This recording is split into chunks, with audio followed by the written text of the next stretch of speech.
Houthi विद्रोहियों ने ship छोड़ने की कुछ शर्तें रखी हैं। हूथी सुप्रीम पॉलिटिकल काउंसिल के मेंबर मोहम्मद अली अल हूथी ने अपने एक्स अकाउंट पर लिखा है, इजराइल गाजा में फिलिस्तीनियों को मारना बंद करे, गाजा में पानी, दवाई और फूड सप्लाई को मंजूरी दे। दोनों शर्तें मानने के बाद शिप की रिहाई पर चर्चा संभव है। गाजा में जारी कार्रवाई के बदले में शिप को हाईजैक किया गया है। सवाल यह है कि क्या इजराइल ये शर्त मानेगा और गाजा में हमास के खिलाफ ऑपरेशन बंद करेगा? ऐसा अभी तो नहीं लगता। आपको जानकर हैरानी होगी कि हूथी विद्रोहियों के कार्गो शिप को हाईजैक करने के पीछे ईरान का हाथ है। हम सिर्फ ये दावा नहीं कर रहे हैं, इसका सबूत भी दिखाने वाले हैं। इन दो तस्वीरों को गौर से देखिए। पहली तस्वीर साल 2022 की है। ईरान के नेवी हेलीकॉप्टर से एक ग्रीक शिप को हाईजैक किया गया था।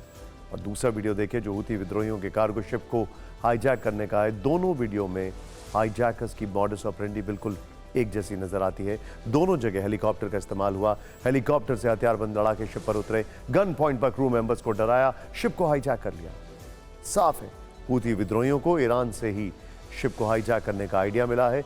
यह भी हो सकता है कि ईरान ने ही उसे शिप हाईजैक करने के लिए उकसाया। गाजा पट्टी की सरजमी पर इजरायली हमास युद्ध जारी है। इस बीच एक नया मोर्चा समंदर में खुलने जा रहा है। भूमध्य सागर में इजरायल की घेराबंदी की तैयारी है, जिसे 40 देशों के 4500 से ज्यादा लोग अंजाम देंगे।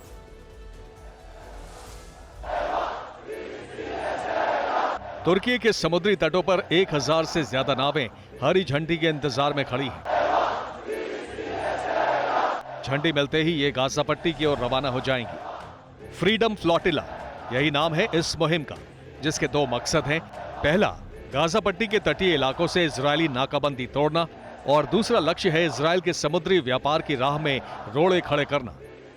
फ्रीडम फ्लोटिला में 40 देशों के 4500 लोग शामिल हैं, जो 1000 नावों पर सवार होकर तुर्की से गाजा रवाना होंगे, जिसमें 313 नावें रूस की और 104 स्पेन की होंगी। तुर्की की केवल 12 नावें इस मुहिम में शामिल हो रही हैं। बिना हथियार संगठनों के 1000 नावों का पहला पड़ाव साइप्रस होगा। उसके बाद ये गाजा पट्टी और अशदोद पोर्ट के इलाकों में फैल जाएंगे। इसका जंग में उलझे इजरायल के समुद्री व्यापार पर बुरा असर पड़ेगा, क्योंकि अशदोद इजरायल का छठा सबसे बड़ा शहर और सबसे बड़ा पोर्ट है, जहां देश का 60% आयातित माल आता है। 13 साल पहले भी गाजा फ्रीडम फ्लोटिला नाम से ऐसी मुहिम छेड़ी गई थी। तब इजरायली सेना ने नावों को अशदोद की तरफ जाने से रोक दिया था। हिंसक झड़प में 10 तुर्की कार्यकर्ता भी मारे गए थे। अब इस बार भी इजरायल ने इन्हें रोकने की पूरी तैयारी कर रखी है। इजरायल ने 26/11 मुंबई हमले को अंजाम देने वाले लश्कर तैयबा को आतंकी संगठन घोषित कर दिया है। इजरायल ने यह एक्शन क्यों लिया?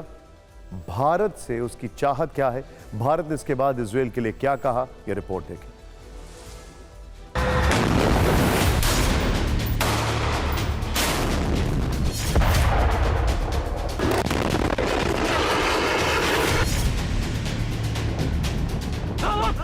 हमास के हमले को झेलने वाले इजरायल ने लश्कर तोयबा को आतंकी संगठन घोषित कर दिया।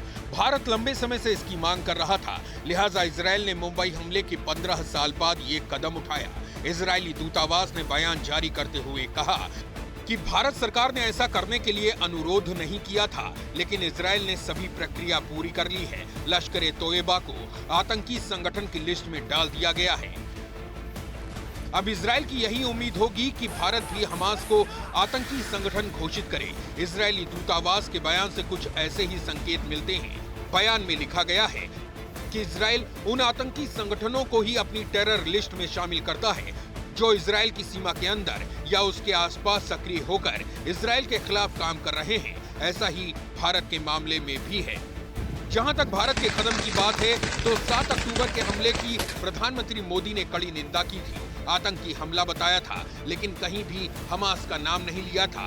अब विदेश मंत्री ने एक बार फिर साफ कर दिया है कि फिलिस्तीन मामले में भारत 2 स्टेट थ्योरी के साथ ही जाएगा। And the third set of issues relate to the rights and the future of the Palestinians. That too has to have a solution. And that solution, in our view and in the view of many countries in the world, can only come from a two-state solution. European समुदाय, Britain और America Hamas को आतंकी संगठन घोषित कर चुके हैं। Israel को भारत के साथ की जरूरत है, लेकिन भारत ने अपना रुख साफ कर दिया है।